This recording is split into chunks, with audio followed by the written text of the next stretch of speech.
Hello everyone, welcome back to our channel. Today, we're diving into a crucial topic for all aspiring ACCA professionals, exemptions. We'll explain what ACCA exemptions are, how to calculate them and the application process. So, let's get started.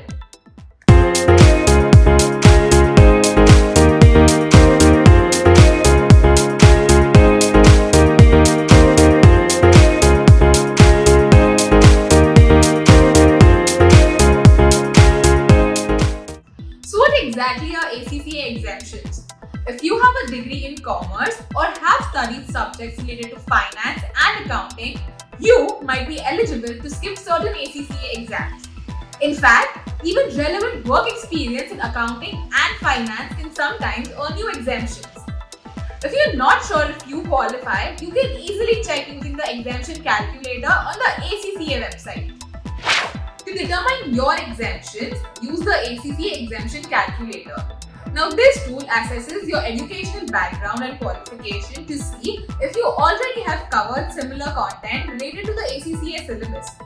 Just enter your degrees, your diplomas or professional certifications along with the country or institution where you earned them, and then the calculator will do the rest.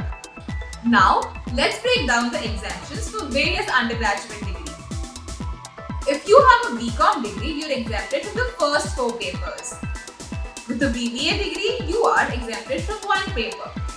Holding a BAF degree, you get exempted from a total of 4 papers.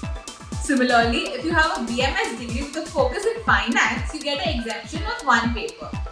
Unfortunately, a BMS degree with a focus on marketing doesn't offer you any exemptions. For a BFM and a BBI graduate, you need to send your certifications to ACCA for approval. If qualified, you can get exemptions for 4 papers in total. Now, let's look at the exemptions available for those with CA qualifications. If you're at the foundation level, there are no exemptions. Clearing IPCC Group 1 and Group 2 provides you with 5 exemptions. If you're an IPCC student with a BCom degree, you get 5 exemptions by passing either the tax or audit paper along with the 4 papers from BCom. For those who have passed both Group 1 and Group 2 of IPCC, you receive 6 exemptions. For final CA, if you've cleared Group 1 or passed the FR and FM papers, you get 8 exemptions. Clearing Group 2 or passing the costing paper gets you 7 exemptions. Finally, if you've cleared both the groups, you're eligible for up to 9 exemptions. For postgraduate degrees, if you have an MBA, there are no exemptions. However, an MBA with a specialization in finance can get you 3 exemptions. And for other accounting qualifications, if you hold a CFA, there are no exemptions. For a CPA qualification, you're eligible for 8 exemptions. With a CMA US, you can get 3 exemptions. Indian CMA holders can get between 5 to 7 exemptions. If you have a CMA along with 5 years of work experience, you can qualify for up to 9 exemptions. In India, there are fees associated with exemption. For each paper at the knowledge level, it's 84 pound or around 9,100 INR, and for each paper at the skill level, it's 111 pounds or around 12,000 INR. To apply for ACCA exemptions, you have 2 options.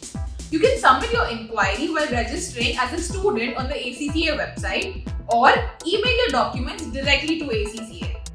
Make sure to follow the instructions carefully to ensure your application is processed smoothly. And that's it. We hope this guide helps you navigate the exemption process smoothly. If you found this video helpful, give it a thumbs up and don't forget to subscribe for more content like this. Thanks for watching.